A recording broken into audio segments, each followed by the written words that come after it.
awful lot to do today. So very, very warm welcome. This is our fourth and last in the series, Dying as Best One Can. So welcome to all of you here just now, live, and welcome to all of you who are watching this on YouTube. And so let's start. Let's start excellently with a good motivation for this session. Very relevant to our practice, because when we are dying, our motivation, you know, this word motivation, it's got motor in it. Motor force, driving force. What drives us? Like your engine. What's driving us today is, let's hope, loving care for ourselves, for our minds, for where we're going, for all other beings. All of those dying now. So let's make an excellent driving force, turning our hearts lovingly, caringly to everyone, and thinking we will listen with all our heart to these teachings and put them into practice as very best we can. Thank you.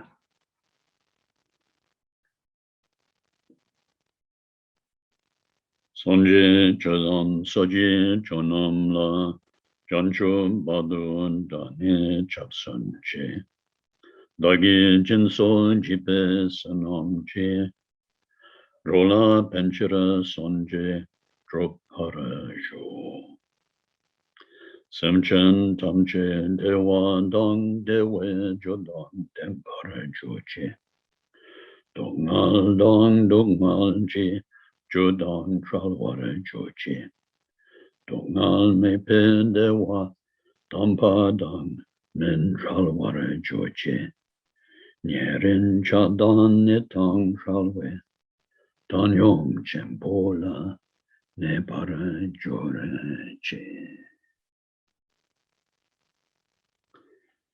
Deyantan Shame Shamawati Shameta Shatrum Om Kurimara Zite Karota Ke Urita Jowati Olo Yani Bishudan Male Malapana Ye Kukure Kaka Grase Grasana Muki Paramuki Amuki Shametani Sawa Graha Bandanani Grihita Sawa Pama Prawadina Vimukta Marapasha Satapita Buddha Mudranu Gatita Sava Mare Butsa Rita Parishuddha Viga Santu Sava Mara Kama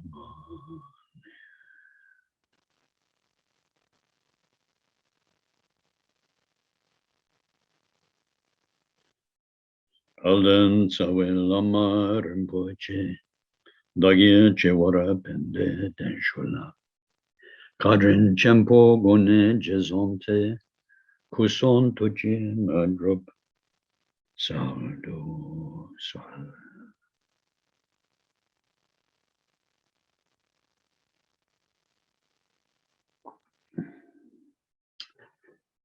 So this is our last session. As always, this course is it's an overview, and it's not a full training, and it's mainly, just a second.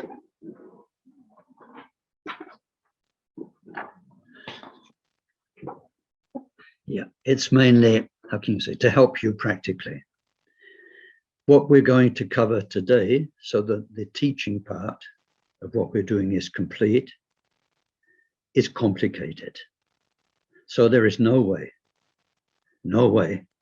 that in the coming hour, I can explain to you what happens after where we got to last week. Last week, we got to what's called the dying bardo. What happens as your whole body-mind complex collapses and your mind is getting ready to leave this body. The body is coming to the end of its time. What happens after that and before your next rebirth, assuming you will be reborn, is complicated. And then to understand it, it's even more complicated. So we're not going to go there very much. Unfortunately, and let's see if I can put it on screen. We have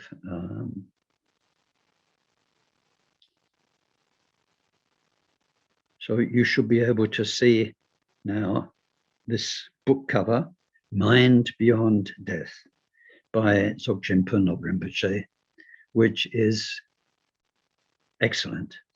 And it has, how do you say, more information, both about what's going on, more information about how that is, explaining the nature of mind, the nature of the kayas, and more information about practice than we can ever cover today. So I'm very glad that that book exists. There are a few books about the Tibetan Buddhist advice on dying. I'd recommend that one. So now, you know, in truth, you don't die. Experience is continuous.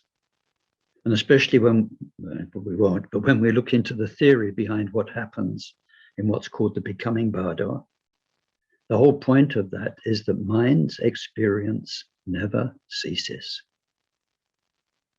Whether you're sleeping, dreaming, waking, in deep meditation, whether you're dying, whether you're going through the extraordinary after-death precious moment, or whether you're in the hallucinations between lives, or experiences between lives, mind never ceases. So just like you were asleep last night, you woke up this morning, now you're here in a Zoom meeting, one experience after another, that won't stop. So your body will come to an end. We'll have the extraordinary experiences of that time, extraordinary because you never had them while you were alive. They're unique to your body's elements collapsing. But then you'll go on to what happens afterwards. For you, it's a non-stop,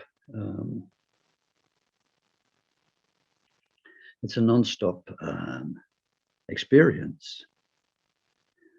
This life comes to an end, just like yesterday came to an end, just like our Zoom meeting will come to an end, yes, and we call that death. But actually, death is much more what happens for all the people you know in this life. For them, you're gone. For them, they saw this body that expressed you, that you lived in, that was all they had to relate to, this thing with sounds coming out of its mouth and the expressions on the face.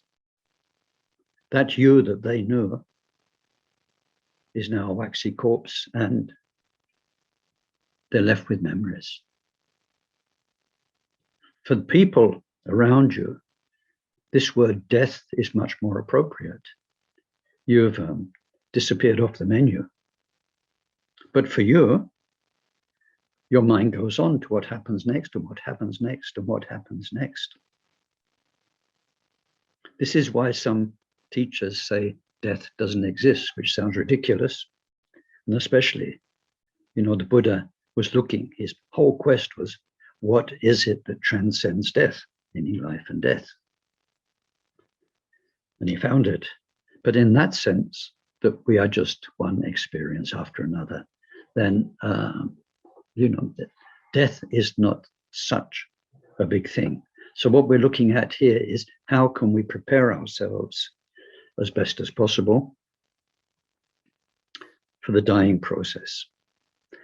Now, I think we need to go back to the theory first before we immerse ourselves in the practice. And at the end of this session, then we'll do a simulation of our last conscious moments.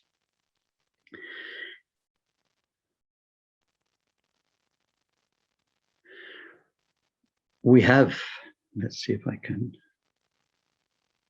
bring this on screen. we have these 6 bardos. The 3 blue ones happen while we're alive, waking state, sleep and dream. And then if you can do it, very deep meditation, the meditation where you are the true nature of mind, shunyata, Buddha nature, not any meditation while you're alive.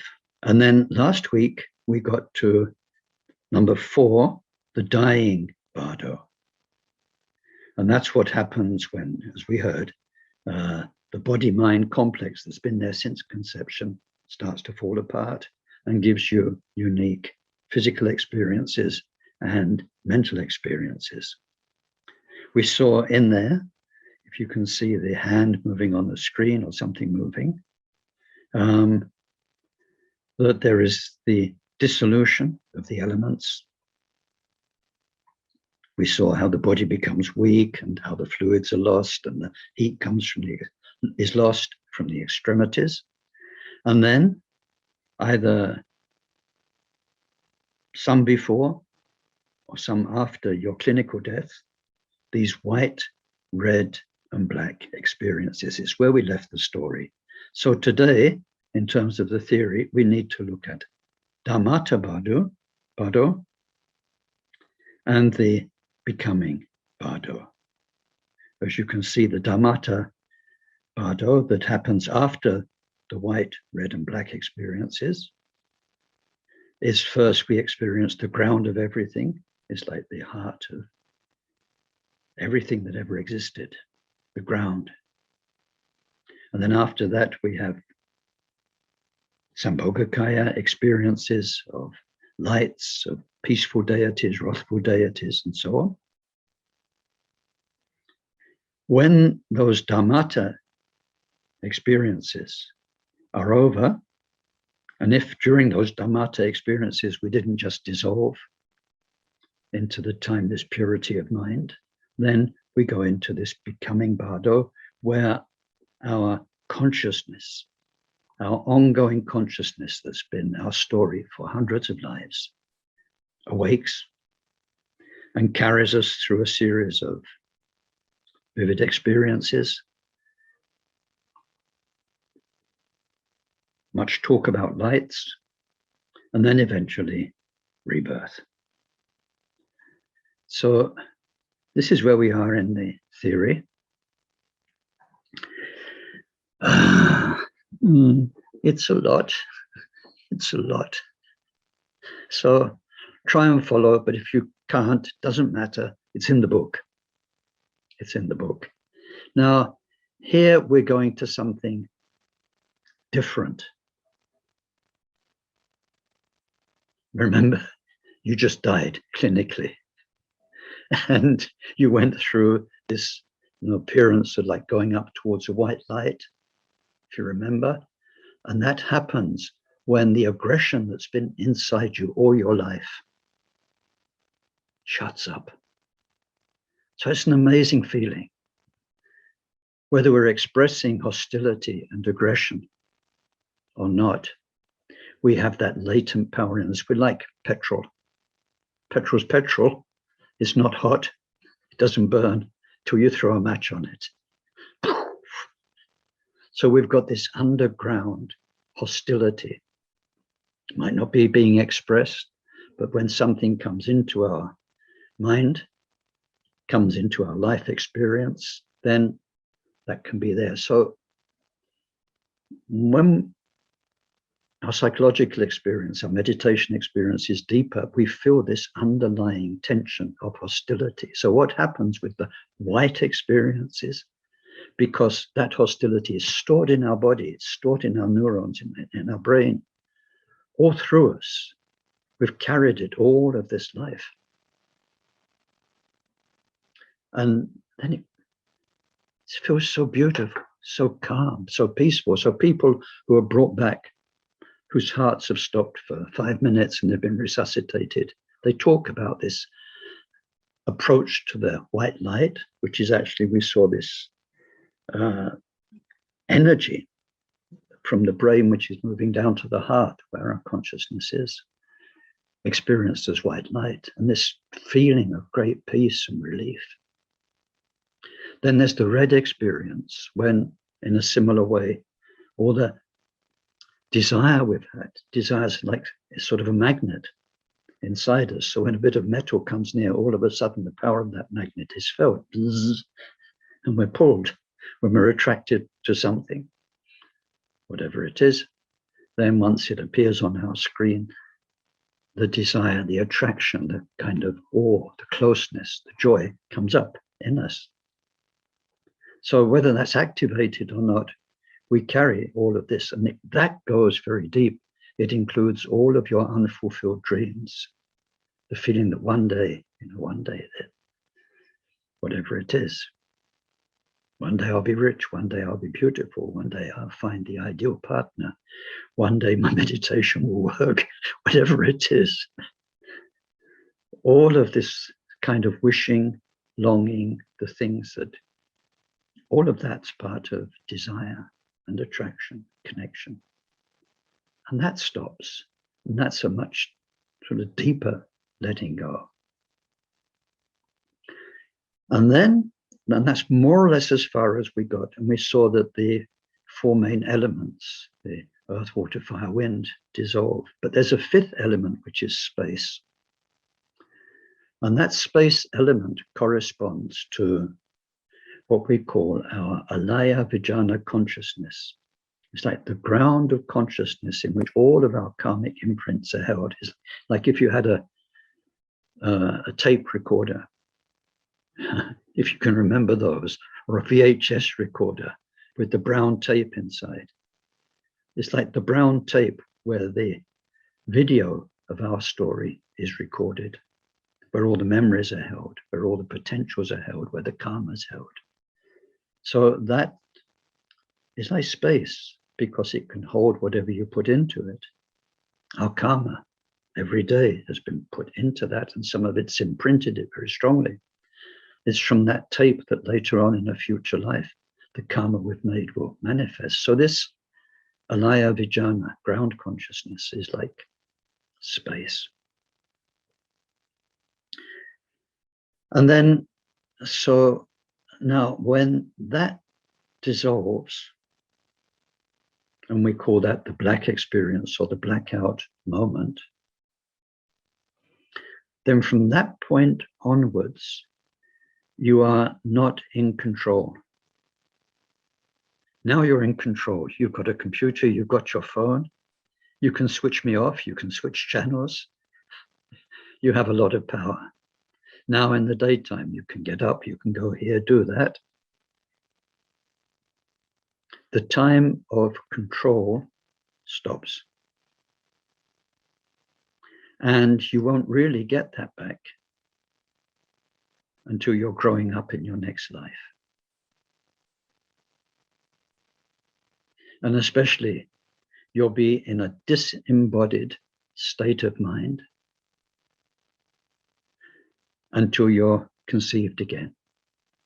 So life as we've known it up to now stops. In one way, it's like a wave in the ocean, and the wave has gone back into the ocean. So what was a wave, a distinct form, your life, goes back into the entire ocean. And that ocean will form a new wave, which will be your new life. But just now, at this blackout point, there is a marvelous opportunity that everyone gets. Everyone, without fail. That's the good news. Isn't it? You know, you actually are going back to the primordial state. So, just a moment.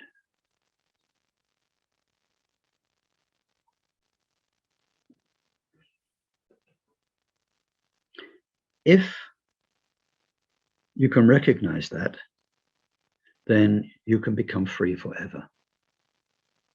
That's the good news. The bad news is most people can't, and it just lasts for what would be a few seconds.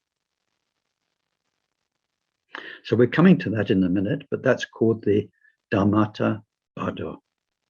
Because we've gone back into the everything, then there is an enormous possibility of just staying there and never manifesting again. So that's the dharmata bardo. And then if not, then gradually our consciousness will wake up in the reverse order that it dissolved.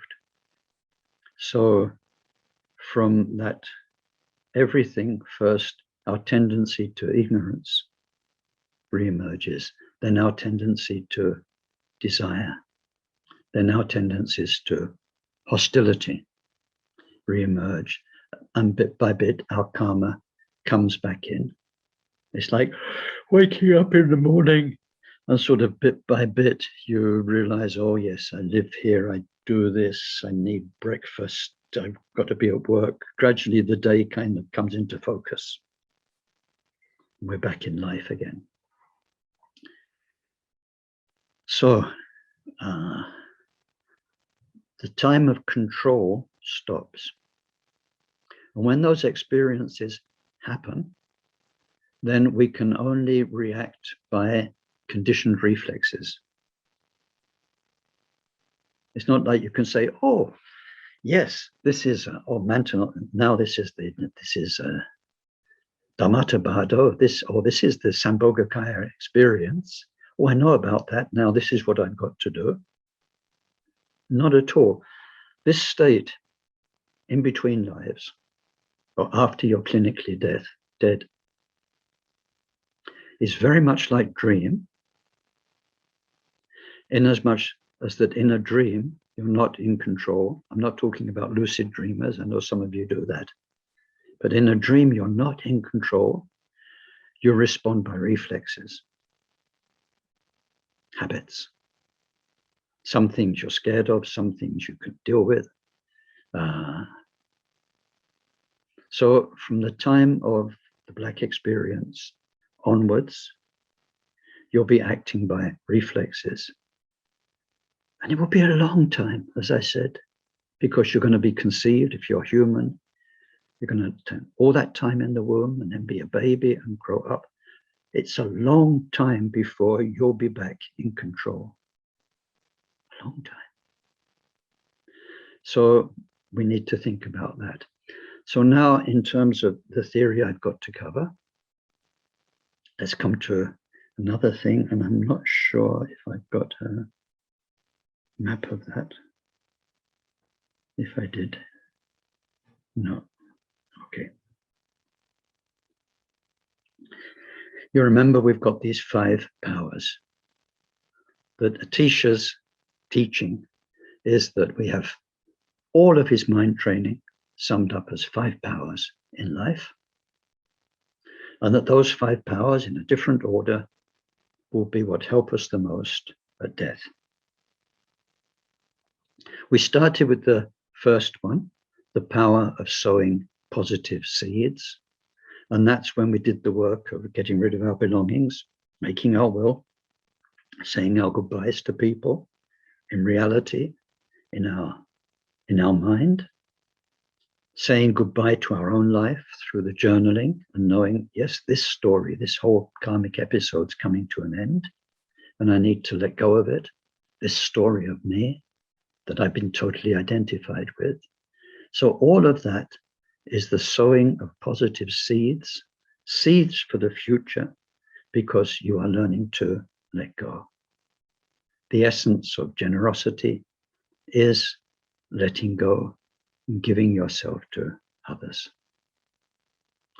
So we've seen how to practice that power. And then there is the power of aspiration, which we looked at last week, or the last session, whereby we are setting our hearts on the future, the whole future,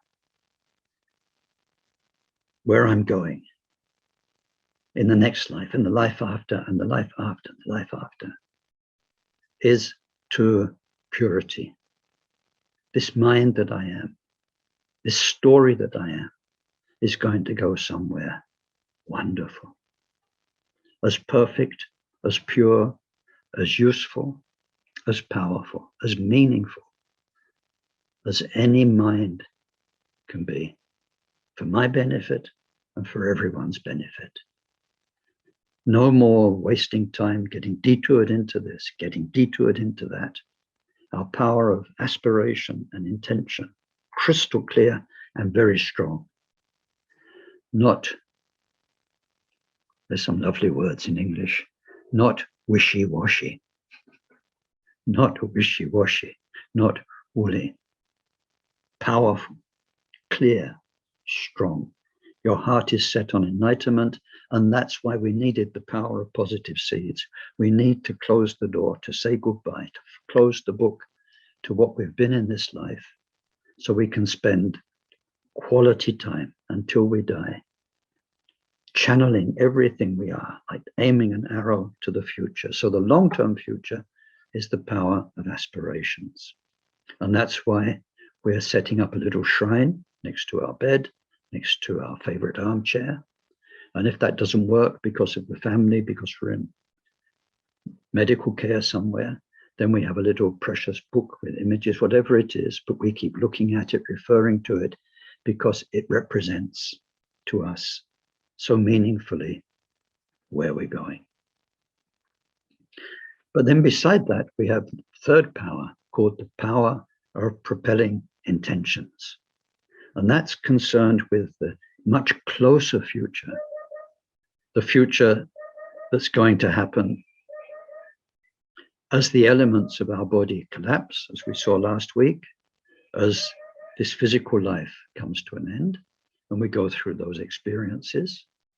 So we're preparing our mind for those, learning about them, anticipating them, and thinking what's best to do. And then what I'll explain now, very briefly, what happens after that, when we no longer have control. So we're preparing ourselves for that. So this power of propelling intentions is going to propel us into the post-death time. There was a fourth power, which is the power of repudiation that we did through the journaling and the life examination, where we see what spoiled everything. Who are we going to blame for anything that was a mess and a waste of time?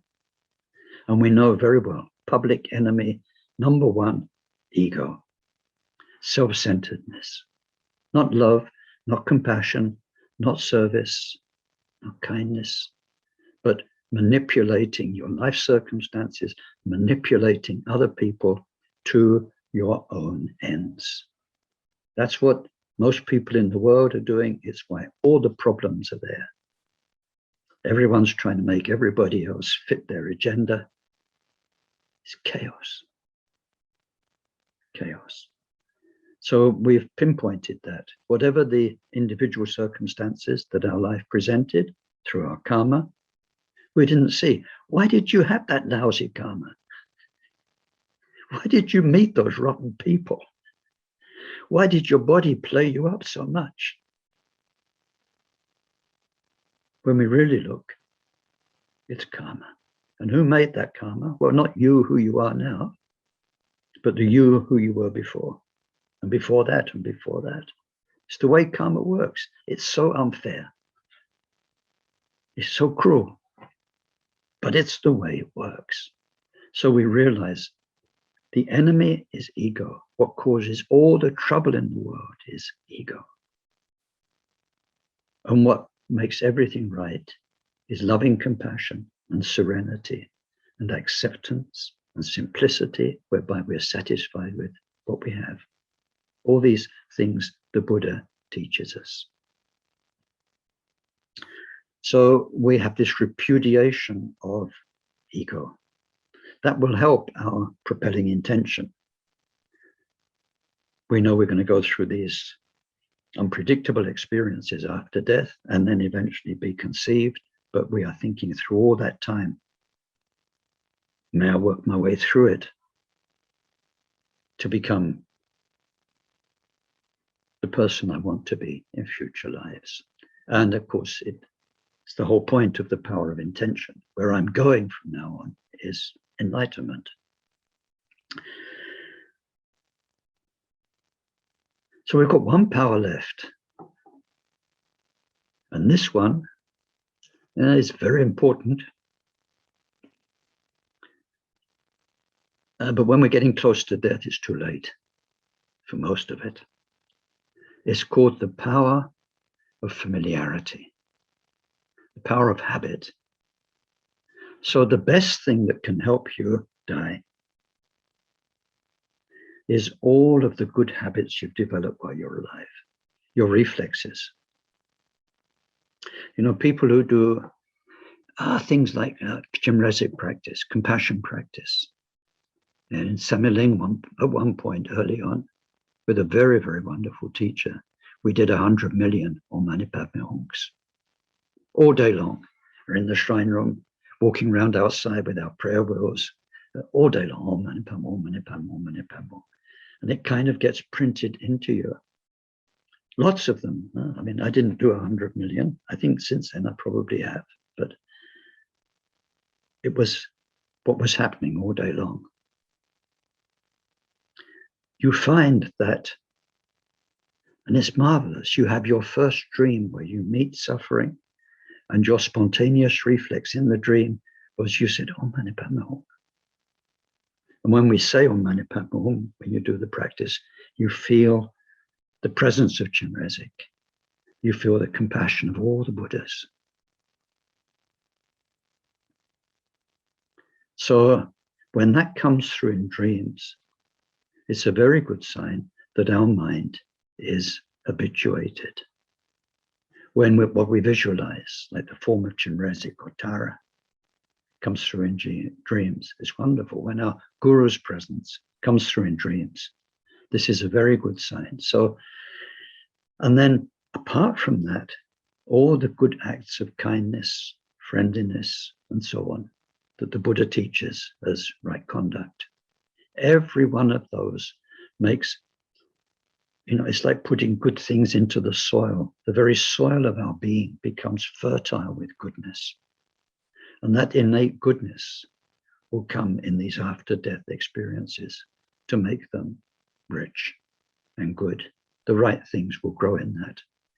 If in our subconscious, whatever you call it, alaya vijnana consciousness, in our life we've done many evil, cruel, harmful things, then the power of those imprints, the darkness of them, can come as very terrifying, hurtful experiences. It's why we did the journaling, to try and clear those things up as much as possible. But this power of familiarity is very important for now this next section where you've lost control, you're going through the experiences and you'll respond to them according to your mind's habits. There's a bit of good news in this, is that wonderful things can happen.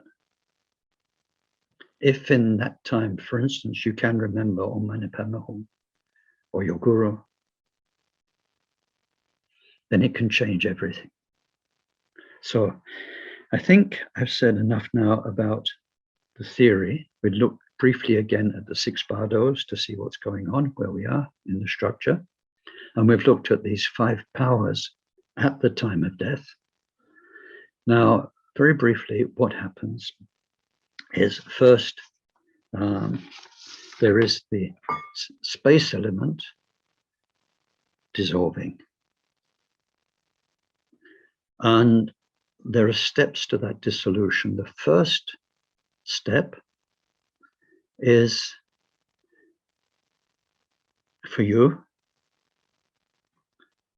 the experience of, it's the only way I can say it, but there's no experiencer, there's no experience. It's not like now watching a screen. You and a screen, there just is. The timeless, perfect Buddha mind, God, whatever you call it, But what always was, that's utterly pure, that always will be, that's behind everything and everyone limitlessly throughout what we will call existence or the universe. Beyond time.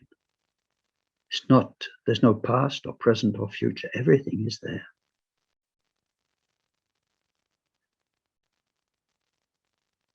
Sometimes you might think of dying as, they say consciousness leaves the body. So you might think there's some kind of spirit that goes out and starts wandering. Something like that will happen later. But just now, it's not like something going out and wandering. It's like everything you've been in this life, with all of those latent mind tendencies, has dissolved in and in and in, down to the very center. And in the center of you, it's like the center of the entire universe. The heart of your heart, the heart of your heart chakra, is like a portal to everything. So that everything, the ground of everything, before manifestation, is what happens next. We all zoom back in to the timeless primordial purity. Now, that's like space. Space without sun and moon and stars, just the space that holds everything. No manifestations, no Buddhas, no sentient beings. It's deeper than that. It's the deepest of the deep potential for all manifestation. So it's called dharmata. Now, if through your life meditation practice, you've been used to that, through Mahamudra practice, Dzogchen practice, and it's something that you're familiar with, then at that time, it says this can be like the child light joining the mother light. It's like the mothership, the mother light. So when we do even very deep meditation, let's imagine you can, or maybe you do, and you're there, and then all of the thoughts and everything are transcended, and the lineage blessing of Mahamudra with this gateway to everything, hundreds, thousands of Buddhas, all of the Bodhisattva levels is there. Even though that can be perfect and we can hold it for whatever it is, 1 minute, 5 minutes, 5 hours. Even though that's there, the mind which is in that place is still in your body.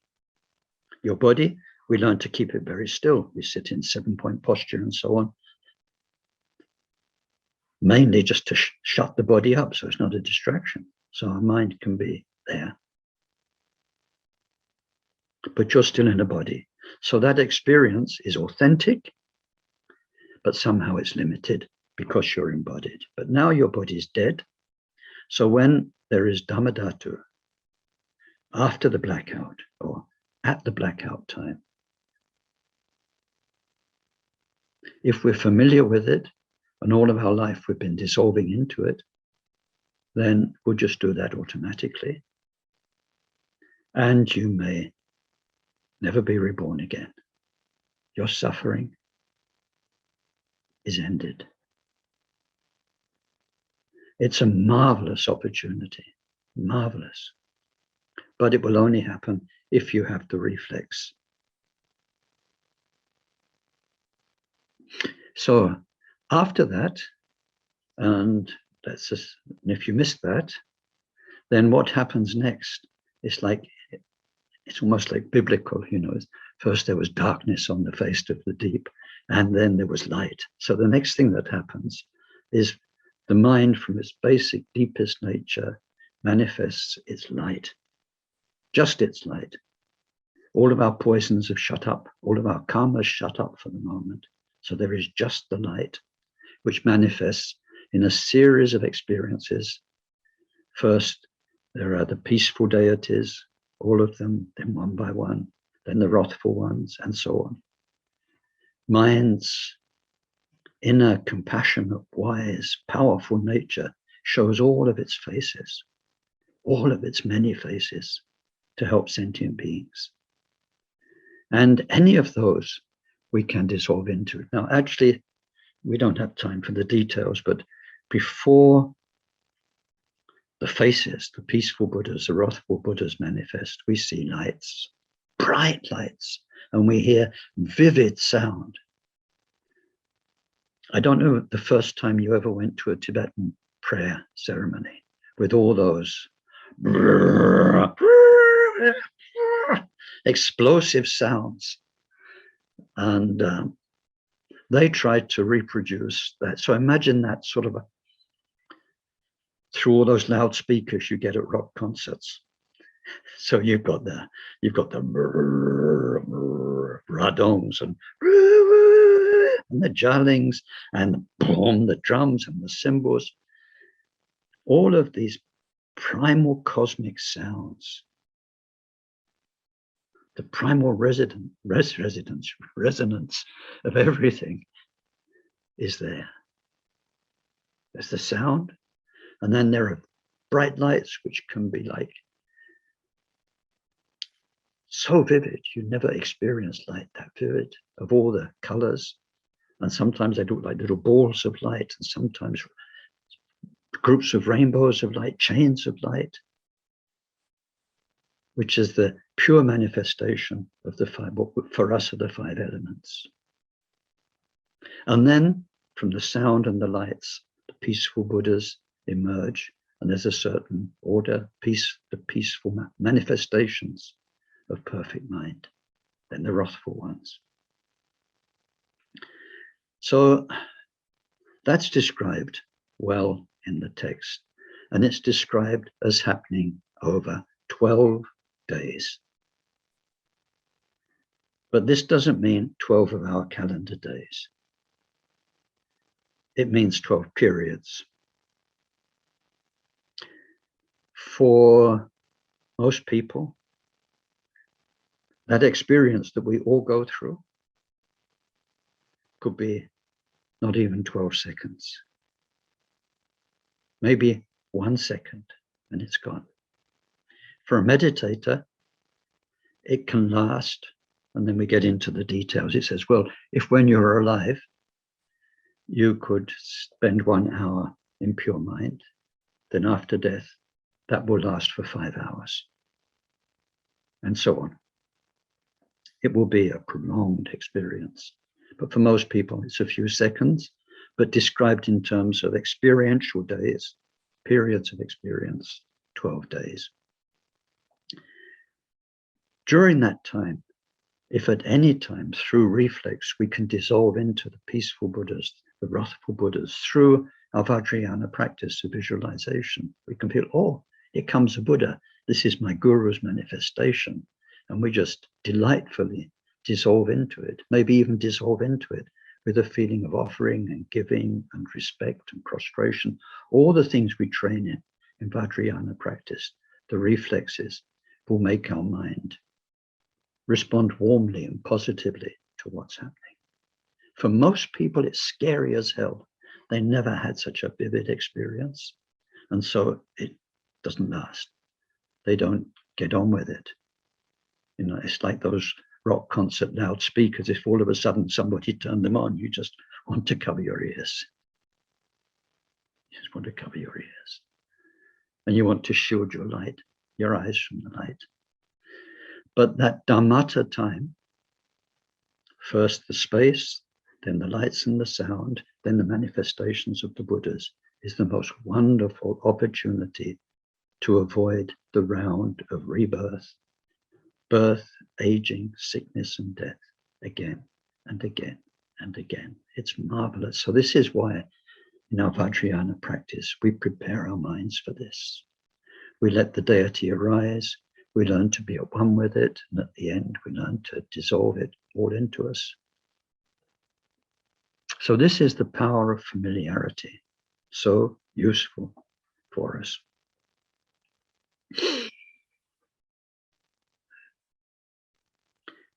If that hasn't worked, and you've not again dissolved into the everything, then the dharmata bardo is over. And your consciousness, your stream of consciousness that's been going from life to life to life, and that just ended in that last life, now starts to wake up. And it's at that point that the mind, if we call it that, leaves the body. So what has been a corpse, but something with presence, and where the mind's been in the heart center, will just become a corpse, and then the mind will wander off. How long that will last before conception is usually described as 49 days. Certainly 49 periods of experience. When we do prayers here, we do them for 49 days. But it could be 49 hours, could be 49 centuries. One teacher says it could even be 49 cosmic eons before we are born again. So we shouldn't take it too literally as 49 calendar days. So we say, oh yeah, so-and-so, they died 49 days ago. They must be getting reborn somewhere just now, being conceived. It's not that straightforward. But now you have a sense of self again. In the dharmata, either just a pure space or the space with the lights and the colors and the manifestations, there was no sense of self. That hadn't awoken. There was only this possibility of, through habit, dissolving. But now the sense of self is there. And so then what happens after that is just so enormously varied. We've got a technical problem. I keep looking at the clock because it's my enemy today. We've got a technical problem because what we learned from Tibetan Buddhism about what happens between lives, the Bardo teachings, nearly all come from one source. It's a hidden Terma text from Guru Rinpoche. First there was one, and then afterwards some others were found. There are 11 main lineages that emerged in Tibet of Bardo teachings, but they all are pretty much the same. And Tibetans of all the different traditions take these as gospel. When you get the personal instructions from the lineage teachers, which explain those, what you see in the Tibetan Book of the Dead, then what's in the Tibetan Book of the Dead is like the highlights. When you read Tibetan Book of the Dead, it looks like on the first day these manifest, oh, that's what that's all about. On the second day these manifest, oh, that's what that's all about. But these are highlight moments of an experience which seems endless and which is very much like dream in its nature. It just happens. And it's confusing. And when people tell you your dreams, their dreams, it's so funny. They say, well, I was in this sort of, it was like a castle, but then all of a sudden, we're in a train somewhere. There were different people, and just the way dreams chop and change here and there. And things just happen, and you're not in control. So we're going to have a long experience. Now, if you know about dreams, you'll know that a dream that seems like it lasted for ages, a whole lifetime, could have, if somebody was monitoring your dream activity medically, maybe it was 3 seconds, 4 seconds, 7 seconds, but it seemed like ages. So imagine a dream that doesn't last 7 seconds, but that lasts non-stop for 49 days. Imagine you're given LSD intravenously, non-stop for 49 days. Imagine you're given LSD non-stop for 49 days in a dark room. Okay. Something like that. They say it's very tiring. And by the end of it, you'll take rebirth anywhere just to put a stop to it. But the power of familiarity. If you've led a good life, a sweet life, a kind life, Buddhist or not, all of that kindness, all of that good karma, all of that good heart will be your best friend. And your experience between lives can be like a dream, it's true, but a lovely dream, a lovely heaven-like dream. And if your power of familiarity, all the things you've done, all the harmful things you've done, all the nasty thoughts you've had is very strong, then it can be like a non-stop nightmare, frightening as anything. So it's a dream where at various points. So at the beginning, it says for more or less the first half, and then if we refine it, it's more or less like the first 21 days of the 49 periods of Bardo. You feel, because of the power of habit, like you felt in your life before. Even though you don't have a body, you're just a traveling mind. That mind feels like when you're in a dream, you feel like your body from before, especially at the beginning. And that gradually gets weaker and weaker. And after 21 days, you start to feel where the power of karma will take you for your next rebirth. So if you're starting to feel a bit furry and like this, and more like you've got 4 legs, then maybe you're heading towards a canine rebirth or whatever it is. We start to feel more, because all of this is in our conscious stream of consciousness, the alaya vijnana. It's the power of karma starting to manifest. So at the beginning, we feel like we were who we were, and depending, we can realize that we've just died. Not everyone does. Some people can't understand what's going on, why people are doing things with your body, because you can see it. What's an example of what it's like? You've got your phone or your computer on right now, okay? And you're in control. Imagine somehow, because you're linked up to internet, you get sucked into the line and you've become the whole internet, and at the same time your computer behind you just crashed. There's no going back. You're out there in the everything. You're out there in the everything. And where in the everything you go and how you respond to it, those two things, where your mind goes and how you feel about it, is through the power of your karma. And your conditioning can be so sweet. Many children who remember not just their past lives, but the in-between lives, they can talk about it as being so lovely. Or it can be the other way around. So we can realize we are dead. If we don't, then we can't understand why people want to burn your body, or in Tibet, give it to the birds to eat, and so on. We can't understand why people can't see us. We want to talk to them. We want to tell them. But unless somebody is quite open and psychic and aware of those things, then you can feel very upset. Why don't people?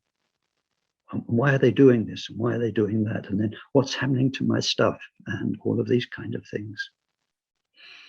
So this is why it's very important for us when somebody dies, we try and keep a nice, prayerful, calm space around them, so that if their mind does come, then we're telling them now, it's okay. You've died. Everything you'll experience now in the coming days is simply your mind. Don't be afraid. Don't be afraid. It's just the vividness of what mind can manifest. But now your time here is finished. Journey on well and have a good rebirth. This kind of thing that we can do. And if we're conditioned, then we can realize, oh, I've died. I've died. And then we, even though we're not thinking this in a controlling way like now, nevertheless, through habit, we can realize, and then we will continue. So after about 21 days, then other lights will manifest. Not like the bright lights of the dharmata, but these are the lights related to the 6 realms of being. And we might feel drawn to one or another of them. So if there's white light, it's not vivid white light, it feels like if it feels like, oh, that's a nice white light, a sort of a friendly, doable, my type of white light, then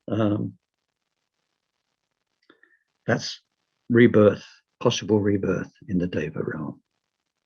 If it's red light and a feeling of a red and quite sort of fascinating place, maybe a bit violent, but some people are attracted to violence, it will be the jealous gods, the Asuras realm. If there's a friendly blue light, that means, and we're attracted to it, that's human rebirth. And green light, an animal rebirth. Yellow light, preta, hungry ghost rebirth. And cloudy, sort of dark, gray, mixed light, hell realm. So if we are trained and familiar through our learning and while we've been alive about these lights, then we will try not to be immediately attracted. You know, this is a habit we can develop in life. We can imagine these lights that we feel drawn to and thinking, not that one, not that one. If you want to be a precious human birth, then blue is the best. At the same time, probably after the lights, we can get visions. And we're in this space. I didn't mention it because there's not much time, but this space, you know, like I said, you've lost your computer, you're in the internet. We don't have a body. Our mind is miraculous. You think of a place, you're there. You're really there. You think of Dubai, you're in Dubai. You can see things happening in Dubai. And we can do quite amazing things with the mind. It's like a mind in a dream, lucid dream. We can do things. So in all of that, we can train in that. In dream yoga, we can train in that, in illusory appearance practices and so on, so that we don't automatically get drawn into the wrong sort of light. Now there's hallucinations. For the Deva realm, we see beautiful palaces on hilltops and mansions, places that look like, wow. And then for the jealous gods, it's like a battlefield. And some people are attracted to battlefields. And then for the human realm, it can be a nice, sort of friendly house. I think for many English people, with a sweet country cottage with a thatched roof and a nice garden, a place where you'd like to live. And then if it's animals, it's more like rocks and forests, sort of places animals live. Then as we go down, then it's holes in the ground and cracks in rocks and places where it's dingy and dark. So again, if we can, we try not to be drawn towards those through the power of familiarity.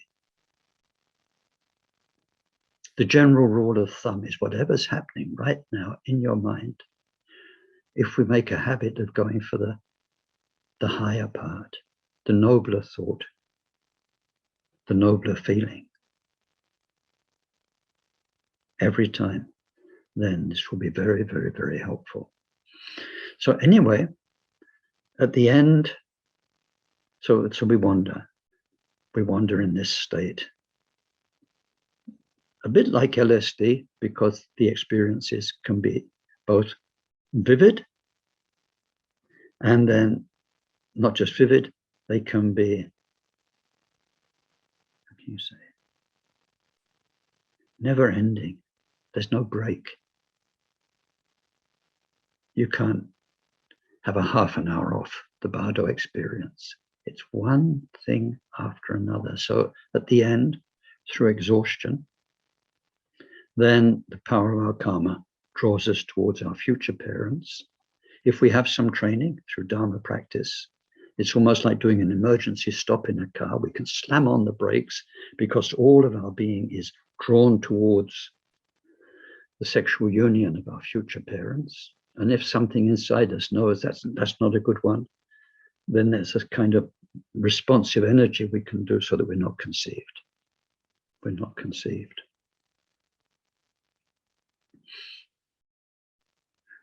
But if not, then we are conceived and a new life starts.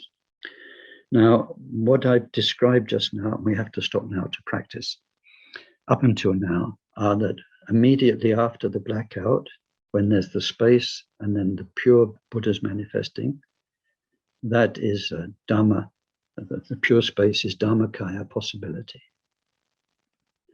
The peaceful and wrathful Buddha's manifesting is the Sambhogakaya, possibility. We can dissolve into that. If at any time during the long 49 days or whatever it is of experience until we're conceived, if at any point we can recognize this is my mind and my mind is pure by nature, my mind is Buddha by nature, and look into the shunyata, the voidness, the non-reality, the interdependence, the impermanence of mind, then we can have possibility of Nimanakaya, and at least that will take us, even if we're reborn, into a much more compassionate rebirth. So now, well, that doesn't help. The battery on my watch is running out, so I'm 10 minutes late on my watch. 10 minutes less time than I thought I'd have. Never mind. So now, I don't know if you got the message, but now in the little bit of time we've got to practice, we're going to be practicing the Tonglen.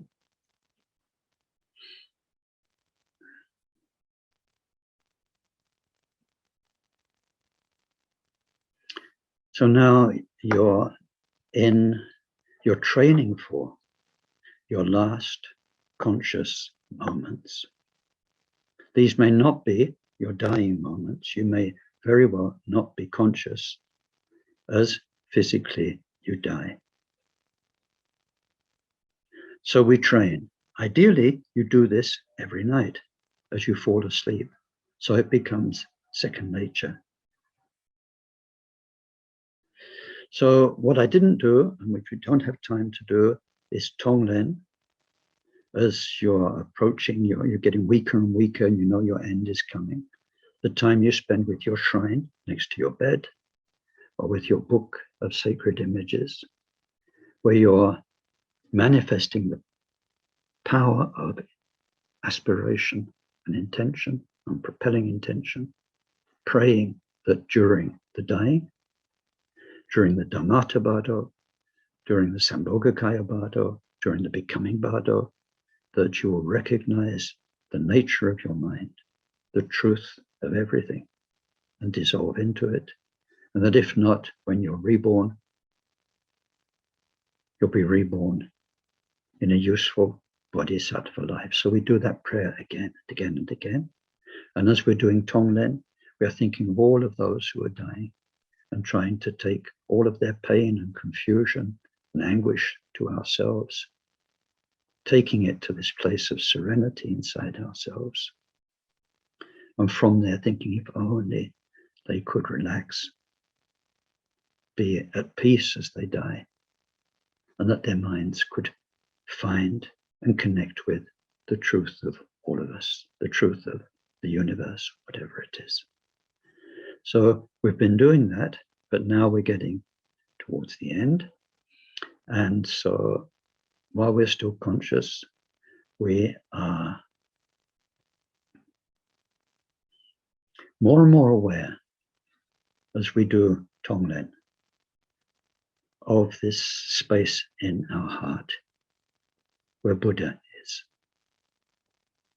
All of our own suffering of mind and body, the suffering of those others who are dying now, we're taking to this place total peace, perfect harmony. And from there, we're giving ourselves and all other beings help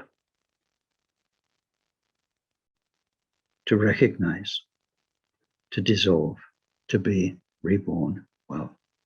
But this center becomes more and more important. Now, it may be that your breathing's not so good, that your breathing is short, and you can't do very much in an in-breath, and you need to breathe out pretty much straight away. It doesn't matter. You do the in-breath visualization for a while. So even though your body is in your mind, you are taking in for as long as it takes to imagine and feel it well. And though you are being with your Buddha mind in your heart for as long as it takes for you to be more and more aware of that. Then you're breathing out the help and the peace and the instruction to relate to all the experiences beautifully for as long as it takes to feel it. And now, when it comes, you know your time is coming, or you want to do this again and again. Ideally, you either place yourself or you ask the people who are helping you to place yourself on your right side. So on a bed. So just now, if you can, if you can't, it doesn't matter. But if you can lie on your right side,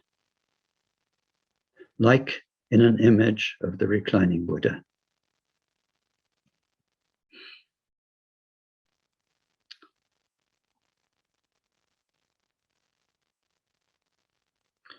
With your hand underneath your right cheek.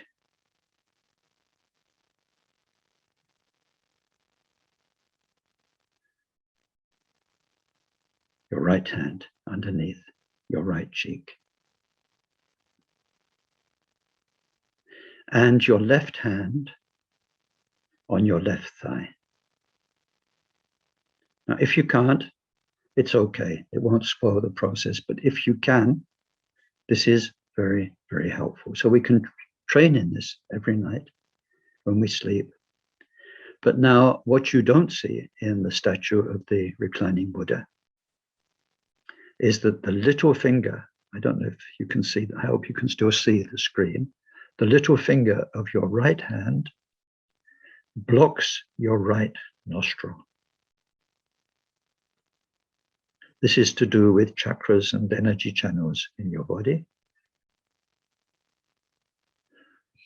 So whatever breath you've got left is coming in through your left nostril.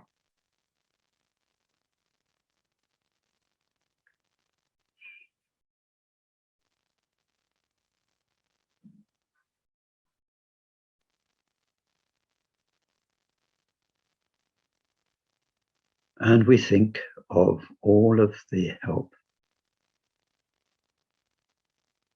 that's really there. It really, really is there. Your guru, Tara, Guru Rinpoche, Chinrezig. Now, and especially after you're dead, you will experience their reality. They are the very expressions of this pure mind, which is what we call life or the universe. They're real, and they're there to help you. In particular, the essence of all of them is like in your heart center. And in your heart center, there is your guru's blessing, the Karmapa's blessing, whoever your guru is, Taisitupa's blessing. And that will help everything. So you imagine, either along with your breath or not, but that you are taking in all the pain, all the confusion, all the ignorance that would mean you wouldn't recognize the truth of your very own mind that's going to appear to you. And along with that, which is like a dark smoke, all of those dying with you just now, if only their pain, their confusion, their anxiety, their fear could be lifted from them and taken into you through what you're experiencing now. If only one person could benefit from what's happening to me as I die, or two or three. How wonderful. If only I could take their suffering. And we imagine that coming into us now. We've only got the left nostril, so it's coming in through the left nostril. But when it reaches our left nostril, it can't survive, because in our heart and filling our body is the Guru's blessing. So the smoke evaporates when it reaches the nostril. All the suffering gone.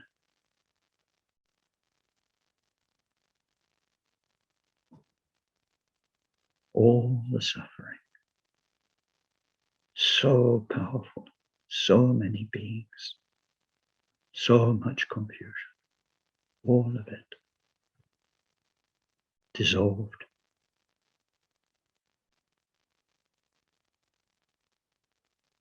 And then we feel our whole body for a while. The Buddha, the Guru in your heart center. If Tara means a lot to you, Tara. If Milarepa means a lot, Milarepa. If Kamapa means a lot, Kamapa. Filling your whole body and everything you are. And we stay in that, as the source of every help. So wise, so peaceful, so kind, so loving.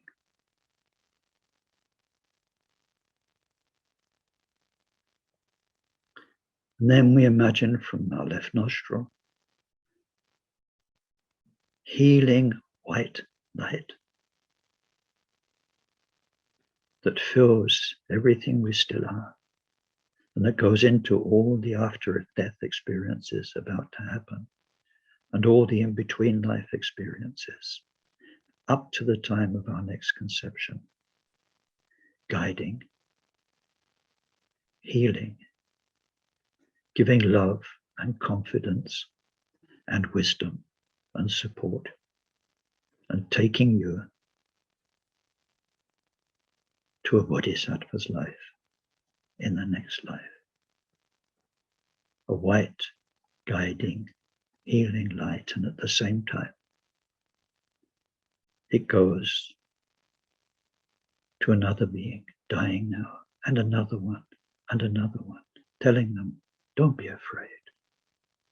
This is simply mind in all of its glory and manifestation.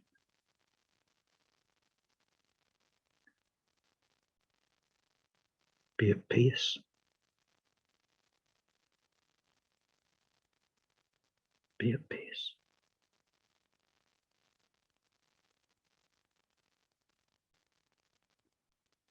And then we imagine again with the in-breath, all the suffering of body and mind, all the delusion, all the mind poisons, being drawn out of so many other beings and ourselves. And as soon as they reach the nostril, they can't survive. It's like a drop of water on a block of white hot iron. Can't survive. Gone forever. Like a black hole in space, things go into it, disappear forever. Suffering cannot exist because everything of your body is filled with the light of Buddha in your heart. Everything is taken to the purity of Buddha within.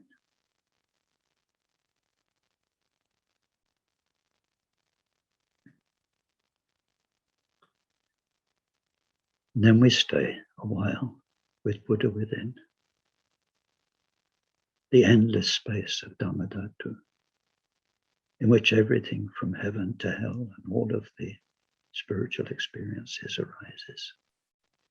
The vast primordial expanse of mind.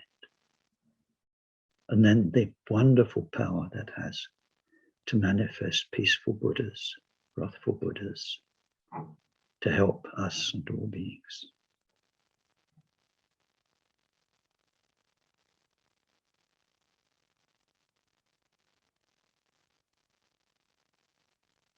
And then as we breathe out, we breathe the guiding, healing, loving white light to ourselves on our journey, helping us with the experiences as the elements collapse, with recognizing the great expanse, with recognizing the peaceful Buddhas, the wrathful Buddhas, with reacting wisely to the lights and to the hallucinations, and then with finding good parents and blocking rebirth that feels unhealthy. We feel that light traveling ahead of us in time to be there, waiting for us, to guide us here and there and there and there until we're safely home in another human rebirth.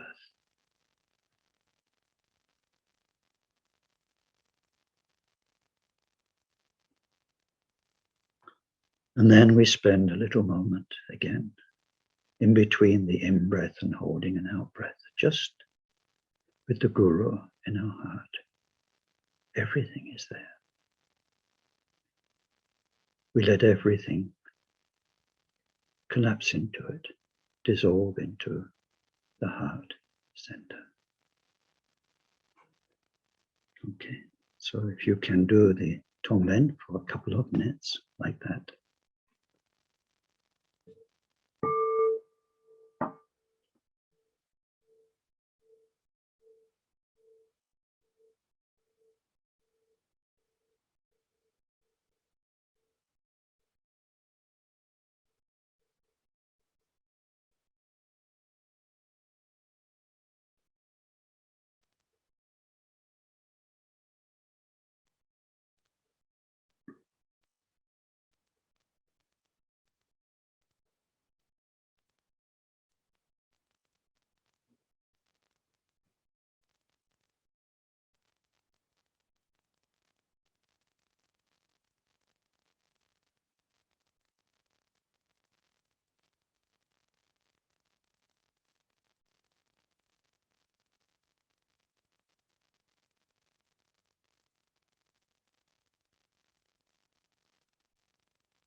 Sonam diye tamche zikpani.